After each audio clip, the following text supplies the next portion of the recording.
রক্তদানের মতো শ্রেষ্ঠ ইবাদত হতে পারে? আসসালামু আলাইকুম এভরিওয়ান, আশা করি সবাই ভালো আছেন। আল্লাহর অশেষ রহমতে আমিও ভালো আছি।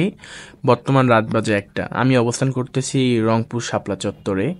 তো মোটামুটি ভারী একটু বৃষ্টি হয়েছিল এবং আমরা চলে যাব রংপুর প্রাইম মেডিকেল হাসপাতালে। আমার এক বড় ভাই ফোন করেছিল ব্লাডের জন্য, সিজারের রোগী এমার্জেন্সি। তো আমি আমার ছোট ভাইকে নিয়ে বাইর হয়েছিলাম আমাদের কাঙ্ক্ষিত গন্তব্যে।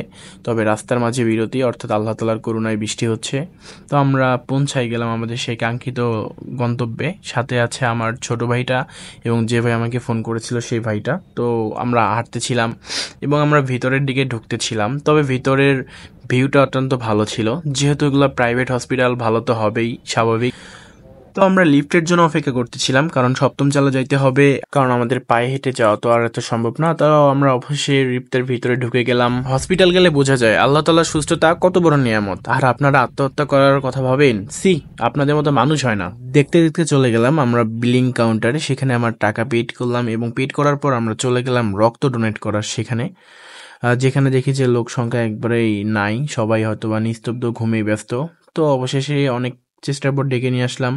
আসার পর ছোট ভাইয়ের ব্লাডটা একটু টেস্ট করতে ছিল, কেননা অনেক মেনটেন করতে হয় সবকিছু।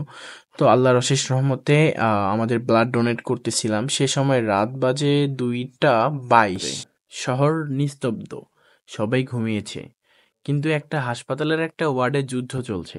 একজন মা বাঁচবে কিনা, তার পেটে থাকা নবজাতক আলোর মুখ দেখবে কিনা, সবকিছুর উপর নির্ভর করতেছে এক ব্যাগ রক্তের উপর। আলহামদুলিল্লাহ, আল্লাহ তাআলা আমাদেরকে সেখানে পাঠিয়েছেন এবং রক্ত ডোনেট করতেছি। এগুলো কাজ করলে কেন জানি মনে অন্যরকম একটা প্রশান্তি লাগে ভাই, বিশ্বাস করেন। যখন কেউ একজন হাসি মুখে বলে, বাবা তোমাকে অনেক অনেক ধন্যবাদ, এই কথাটা শোনার পর মনটা জুড়ে যায়। ছোট ভাইয়ের প্রথমবারের মতো বি পজিটিভ ভালোবাসা।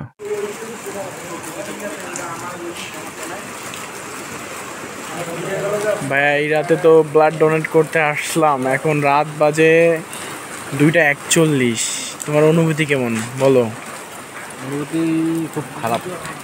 এই বৃষ্টি, তার উপর নাই কোনো ভ্যান, রিক্সা, অটো, এখন কীভাবে বাসায় যাবো সেটাই চিন্তা করতেছি।